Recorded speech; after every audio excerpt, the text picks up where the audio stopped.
So CJ, start off with the start you guys had, and you particular, but just the offense as a whole. How important was it to get off to a fast and strong start? It was important. Coach Brown talked about it all week. The weather is kind of going to be our edge this week. I'm from Miami, so I definitely, know my first shock when I got here, it was kind of like, oh, man, it get this cold? So he was just talking about, playing fast, playing with tempo, making those guys get tired early, get, the weather kind of, affects them. So we just stick to the tempo and tried our best to, punch it in as many times as we can.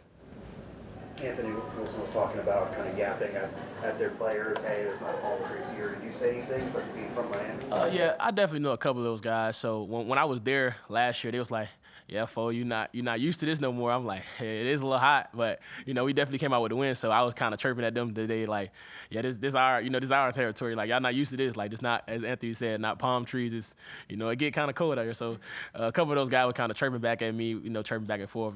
Just all friendly stuff though. Nothing too out of the ordinary though. Getting out of the starting blocks in the first two series, you were just possessed. Just talk about your determination in that opening couple series. Coach Scott always tell me, just use what God gave me, be a tough tackle, and I like to definitely shout out Letty Brown today. He told me, run a great pad level, have great eyes. That's all you got to do, to be an elite running back. Run a great pad level and have eyes. So I want to definitely give a shout out to Letty Brown today. You mentioned that pad level, and Coach Brown was just up here talking earlier about kind of you learning, getting into the position a couple years, about your pad level, about how you need to run the ball, about how hard it can be to bring a guy your size down.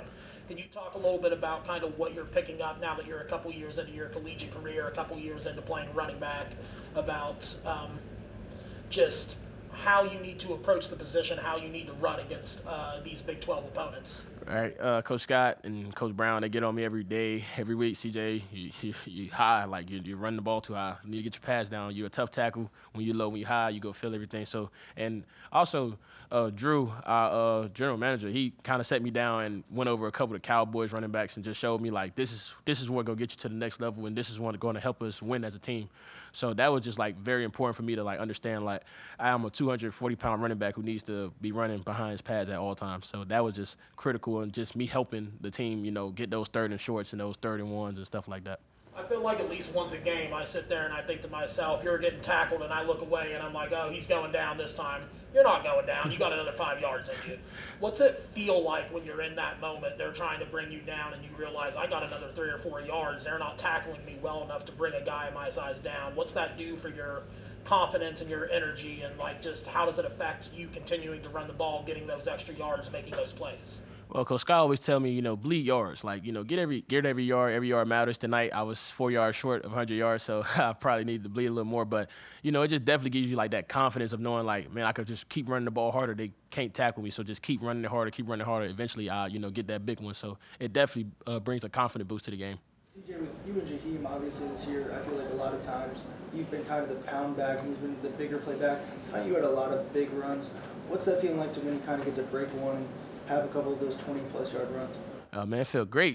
I see a free hitter every now and then getting tackled by the linebackers a lot, but it was just great. Just kind of stealing Jaheim's game, and he was kind of stealing my game today. He definitely. I know y'all saw that run on that spin move, so we steal each other game and just try to we just natural competitors and try to make each other better.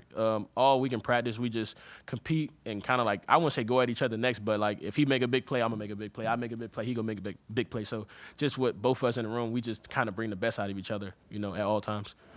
What's this team mean to get to bowl eligibility? And for you, you didn't get to play in last year's bowl game. Yeah, it was definitely important.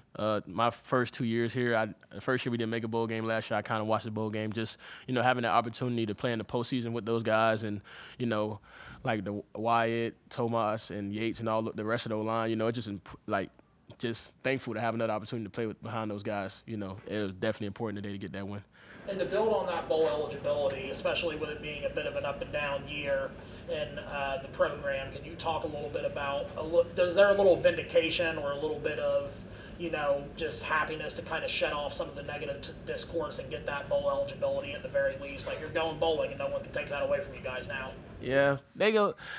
It doesn't matter in any situation. They go say something if you do something right, if you do something wrong. So we try to keep everything in house, and we understand. Like last night, we watched The Gladiator, and it was important to realize that like everybody around the arena is just watching the fight, while we the ones inside the fight. So only thing that matters is what we got going on. If we happy, then we happy. Like that's the only thing that matters to us. You were shaken up at one point in the game. Coach Scott came out to you and was very supportive. What's the relationship like between you two, and what's he meant to you over your time here? It is definitely important. That guy can bring a different animal out of me.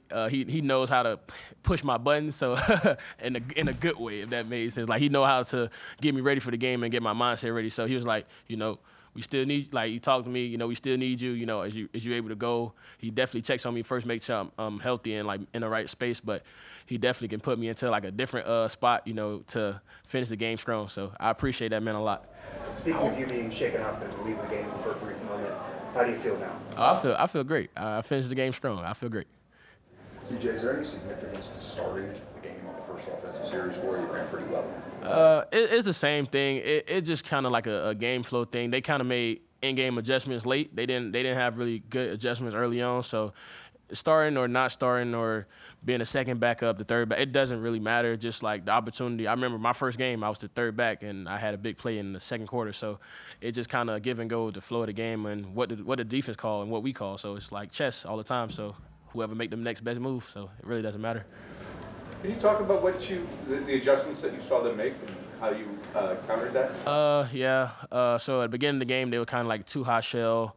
Then late, they started to be in an eight man box and having only 3 guys in coverage, and it was like kind of sending a lot of pressure. And we just made the adjustment of we're going to win the game. That's the only adjustment we made, just win the game. Like we're going to stick to our plan, still working, we still getting positive gain. We just got to strain a little harder and run the ball a little harder, get those extra yards to continue to get first downs even touchdowns. So we just kind of like just pulled together and became as one to win the game. It seems like over the past couple of years, this team does best when y'all are getting 150, 200 yards on the ground, really just ground and pound against the opponent. Is there something you think that you see from your position on the field that y'all's run game does to opponents that helps kind of slow down the other team or helps put the team in a better position to win the game? The run game definitely dictates a lot. By them putting an 8-man box, we got an opportunity to stretch the ball down the field. I know Hudson, J-Rob, Rod, and all those receivers, they made great plays. Cole Taylor and all those guys, they made, great plays down the field. So the run game definitely opens up the pass game, letting those guys have opportunities to have one-on-ones, because they definitely explosive down there. Rod made an amazing catch in the back of the end zone, and then J-Rob on the 4th down, Huddy on the 4th down, those guys just, they just definitely help us too with, like, running the ball because they block downfield too. So it definitely helps us as an offense. Okay, thank you, CJ. Thank you.